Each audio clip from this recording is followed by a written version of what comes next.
People, you must eat the meat, but spit out the bones, okay?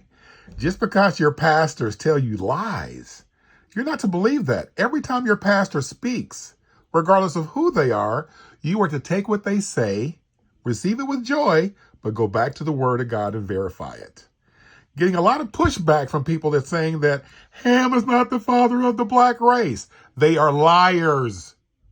Let's prove it by the word of God and not by what some man is bringing out of his whatever. The sons of Ham are Cush.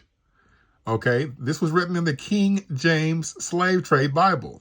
Slave trade began in 1611 under King James in Jamestown, okay?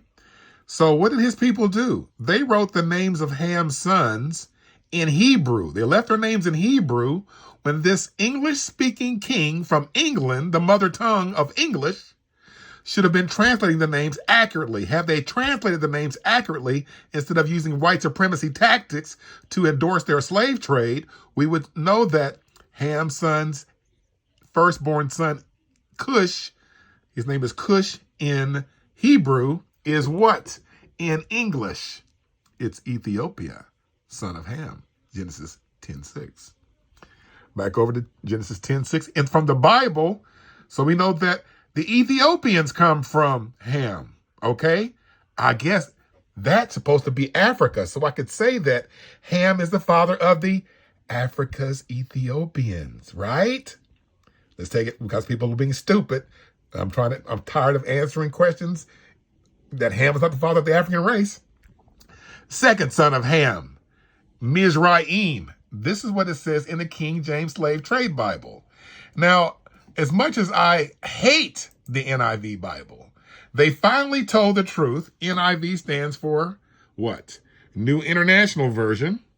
We'll change it. And now we'll go to Genesis 10:6 from the King James. We'll hit the search button and take it to the NIV. NIV tells you that instead of putting Mizraim, as it is in the King James Bible, they kept his name in Hebrew in the King James Bible, but in the NIV, what did they do? They changed it and updated it. They kept Cush hidden from Ethiopia, but they did update the son of Ham was Egypt. So Egypt is the name of Ham. The Egyptians were African people. Okay, black people who are saying, Ham is not the father of the African race. Shem is. Stop lying to yourselves. Ham is the father of the Ethiopians. Boom. Cush. Ham is the father of the the Egyptians. Mizraim, son of Ham. Okay? Now, let's go back over to the King James Bible. Because they both leave put there. Put is the son of Ham. What's his name in English? It's Libya. Had these white supremacists who wrote our scriptures kept the names of Ham's sons in the native tongue, or translated them into the tongue of the English tongue, it would be Ham was the father of what? Ethiopia, Egypt, Libya. I think Ethiopia is African, foolish people. I think that Mizraim, Egypt, is Africa, foolish people. I think Ham is the father of not only the Ethiopians and the Egyptians, I think he's the father of the Libyans, all North Africa, okay? They have now been replaced when they were invaded in 600 AD by the Muslims, or the Arabs, okay, of Islam, and they've been pushed down further into Africa.